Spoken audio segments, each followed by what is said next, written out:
सुप्रभात बच्चों, पुनः आप सभी को स्वागत है। पाठ 13 विक्रम बेताल अनमोल मोती कहानी के दूसरे भाग में। इससे पहले भाग में राजा चित्रसेन अपने तीनों पुत्र को परीक्षा लेने के लिए अपने राज्य से बाहर भेजते हैं और शर्त रखते हैं कि जो इस एक साल में श्रेष्ठ कार्य करके आएगा और मेरी नज़र में जो श्रेष्ठ सिद्ध होगा उसे ही मैं इस अनमोल मोती को सौंपूंगा।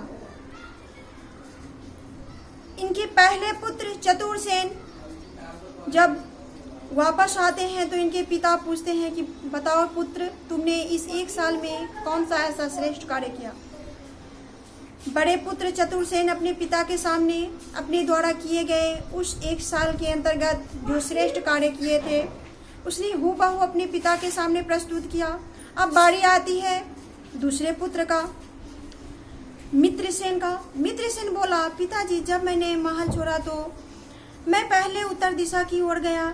मैं अपने घोड़े पर सवार होकर अपने पड़ोसी राज्य की ओर चला जा रहा था कि मुझे रास्ते में बहुत जोर से प्यास लगी। मैंने देखा कि मेरा घोड़ा भी थक कर चूर हो गया था, इसलिए राज्य की सीमा के पास बहती एक नदी के पास रुक गया।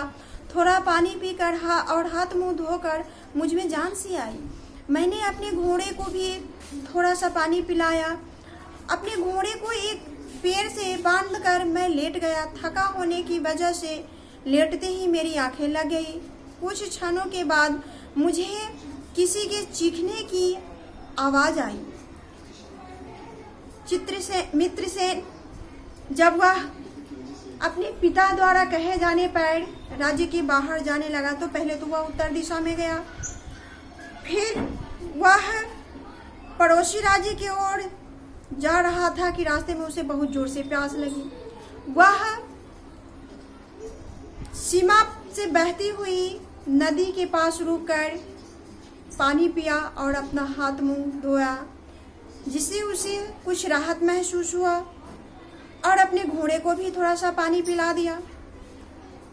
घोड़ा को वहीं पेड़ के पास ही पेड़ में बांध दिया। थके होने के कारण लेटते ही कुछ ही क्षणों में उसकी आंख लग गई। तभी कहीं से चीखने की आवाज आई। मैंने उठकर इधर उधर देखा तो पाया कि एक बच्चा नदी के तेज बहाव में बहता जा रहा था। उसकी माँ बुरी तरह बिलख रही थी और सहायता के लिए चीख रही थी।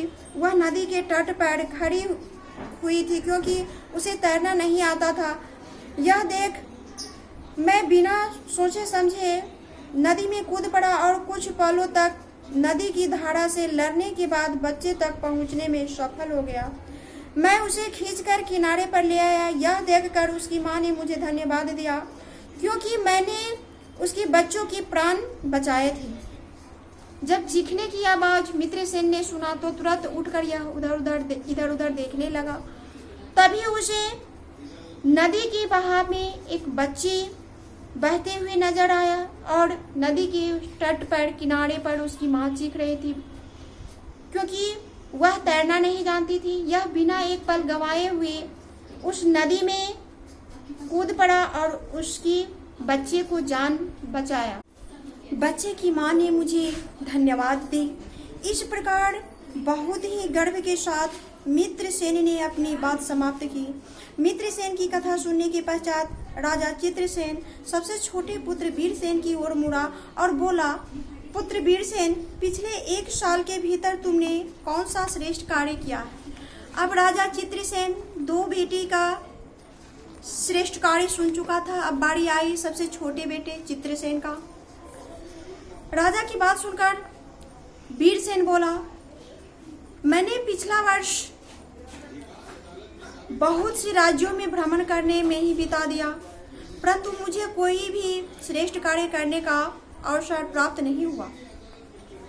इनके सबसे छोटे पुत्र वीरसेन पिछला पूरा वर्ष घूमने में ही बिता दिया, परंतु इन्हें कोई भी ऐसा श्रेष्ठ कार्य नहीं मिला। मैं बहुत निराश होकर अपने राज्य वापस लौट रहा था। रात्रि में विश्राम के लिए मैंने एक पेड़ के नीचे शरण ली। सुबह होने पर जब मैं उठा था तब मैंने देखा कि एक आदमी बिल्कुल चट्टान के किनारे पर सो रहा था और उसके दूसरी ओर एक गहरी खाई थी और वह सोते हुए करवट बदलता तो सीधा नीचे खाई में जा गिरता। ऐसा प्रतीत होता था कि रात की अंधकार की वजह से वह आदमी गलती से उस खतरनाक जगह पर जाकर सो गया था। अतः बिना समय गवाए मैं शीघ्रता से उस चट्टान पर जा पहुंचा। जैसे ही उस आदमी को मैं उठाने लगा, मैंने उसका चेहरा देखा तो चकित रह गया। वह मेरा शत्रु था। मैंने चेहरा देखा तो मैं चकित रह गया। वह मेरा शत्रु था। हम दोनों एक दूसरे से नफरत करते थे और उसने कई बार मुझे जान से मारने की कोशिश भी की थी। मैं जानता था कि अगर मैं इसके प्राण बचा भी लिए तो भी यह मेरे लिए कृतज्ञता के भाव नहीं रखेगा और मुझे धन्यवाद नहीं कहेगा, परंतु मैं अपने आप को इसकी मदद करने से नहीं रोक सका। मैंने उसे नींद से उठाया और उसे वह खाई दिखाई जिसमें वह गिर सकता था। जैसे कि मुझे विश्वास था, उसने वैसा ही किया।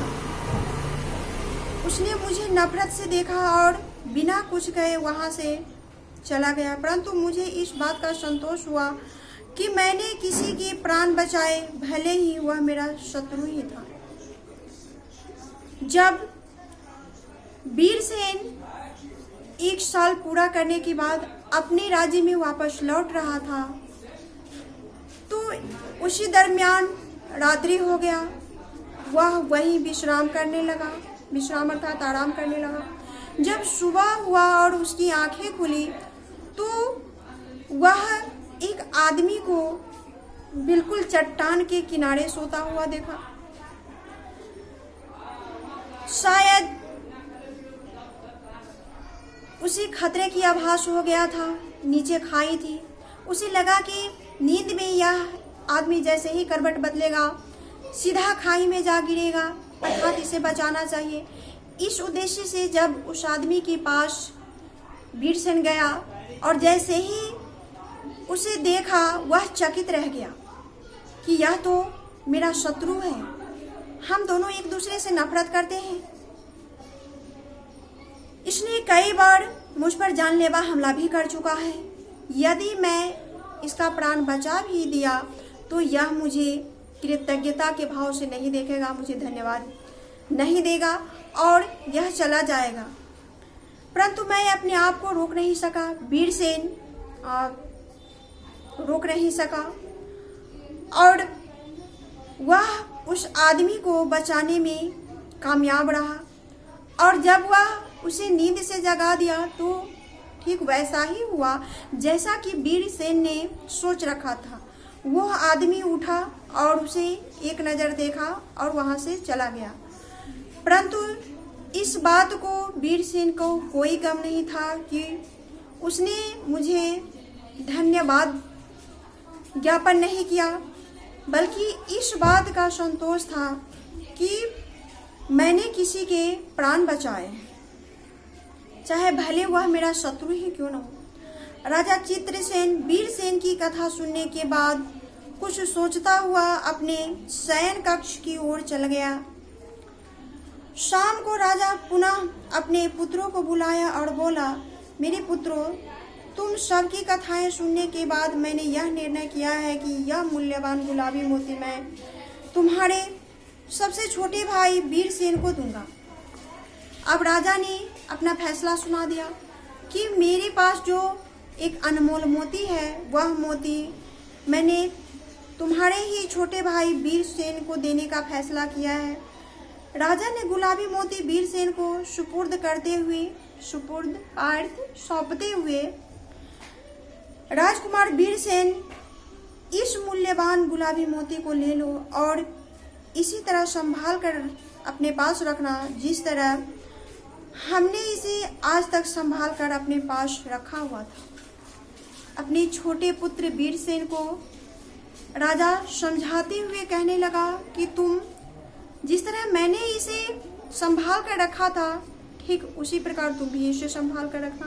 कथा पूरी करने के बाद बेताल राजा विक्रम सिंह से बोला, राजन, क्या राजा चित्रसेन का वीरसेन को बहुमूल्य गुलाबी मोती देने का निर्णय उचित था? मुझे लगता है कि राजा अपने छोटे पुत्र वीरसेन के प्यार में अंधा हो चुका था। वीरसेन ने केवल एक मूर्ख व्यक्ति को जो चट्टान के किनारे सो गया था जगाया था। क्या वीरसेन का यह कार्य उसके दूसरे भाइयों की तुलना में अधिक श्रेष्ठ था? मेरे प्रश्नों के ठीक ठीक उत्तर दो। यदि तुमने ठीक उत्तर नहीं दिए तो मैं उड़कर फिर से बरगद के पेड़ पर चला जाऊंगा। अगर तुमने गलत उत्तर दिए तो तुम्हारे सिर के हजारों टुकड़े हो जाएंगे। बेताल की शर्त के मुताबिक अब राजा से बेताल कहने लगा कि शायद राजा चित्रसेन ने अपने छोटे पुत्र को इसलिए दिया कि उसके प्यार में वह अंधा था। उसने दोनों भाइयों के सामने ऐसा कोई भी श्रेष्ठ कार्य नहीं किया था। फिर भी राजा ने वह अमूल्य बहुमूल्य मोती अपने छोटे पुत्र को ही सौंपा। देखो राजन, तुम सोच समझकर इसका जवाब देना। ऐसा कहकर बेताल चुप हो गया। तब बिना समय गंवाए राजा विक्रम सिंह बोल उठा। अब उत्तर देने के लिए जैसे ही बेताल प्रेतात्मा चुप हुआ, वैसे ही एक पल भी बिना बर्बाद किए हुए विक्रम बोल उठा। राजा चित्रसेन बहुत ही बुद्धिमान था। वीरसेन को मोती देने का उसका निर्णय बिल्कुल उचित था। पहले राजकुमार चतुरसेन का कार्य ईमानदारी से किया हुआ अवश्य था, परंतु वह कोई श्रेष्ठ कार्य न था। उसने चोरी इसलिए नहीं की क्योंकि वह चोर कहलाकर शर्म से भरा जीवन नहीं जीना चाहता था। उसने अपने फायदे का काम किया। मित्रसेन ने एक डूबते हुए बच्चों को बचाकर बुद्धिमत्ता, साहस एवं समय पर कार्य करने की क्षमता का परिचय दिया। परंतु वीरसेन का कार्य सचमुच श्रेष्ठ था। उसे पता था कि शत्रु के प्राण बचाकर उसे कोई लाभ नहीं होगा। उसने बिना किसी इच्छा और बिना परिणाम की परवाह किए अपने शत्रु के प्राणों की रक्षा की। इसीलिए राजा ने राजकुमार वीरसेन को ही बहुमूल्य गुलाबी मोती दी। वास्तव में राजा विक्रम ने उस बेताल को जो जवाब दिया वही सही था, क्योंकि वह दोनों भाई ने जो श्रेष्ठ कार्य अपने पिता के सामने प्रस्तुत किया या पिछले 1 साल में किया था, उसमें दोनों का कहीं न कहीं अपनी स्वार्थ छुपा हुआ था। एक को वह चोर कहलाकर पूरी जिंदगी भर नहीं जीना चाहता, दूसरा वह अपने बुद्धिमत्ता, साहस का परिचय दिया और वह समय को पहचान सकता है, सही समय पर वह उचित कार्य कर सकता है, इस क्षमता को परिचय दिया। लेकिन उनके छोटे पुत्र वीर सिंह यह जानता था कि उसे यह कार्य करके कोई भी लाभ होने वाला नहीं है, वह मेरा शत्रु है। फिर भी उसने परिणाम की परवाह किए हुए बिना वह अपने शत्रु का प्राण बचाया, प्राणों की रक्षा की। इसलिए राजा ने राजकुमार वीर सिंह को ही बहुमूल्य गुलाबी मोती देने का जो निर्णय किया वह बहुत ही उत्तम फैसला था। राजा की बात सुनकर बेताल बोला, राजन, तुम सचमुच समझदार हो। मैं तुम्हारे उत्तर से संतुष्ट हूँ, परंतु तुम बोल पड़े, अतः मैं जा रहा हूँ। यह कहकर बेताल फिर से बरगद पर जाकर बैठा। अर्थात बेताल का पहला शर्त क्या था कि तुम्हें बोलना नहीं है। अब राजन बोल दिया, इस कारण बेताल जाकर उसी पेड़ पर पुनः लटक गया। अर्थात बच्चों, आप लोगों को इस कहानी से मन में शत्रु के प्रति भी कोई भेदभाव नहीं रखने की शिक्षा दे रही है। यह पाठ उचित और निष्पक्ष निर्णय लेने के लिए दक्ष बना रहा है, बिना स्वार्थ के काम करने के लिए प्रेरित कर रहा है। निस्वार्थ भाव से परोपकार के कार्य करने के लिए यह पाठ आप सभी को प्रेरित कर रहा है। तो मैं आशा करती हूँ विक्रम बेताल अनमोल मोती कहानी आप सभी को समझ में आया होगा। धन्यवाद।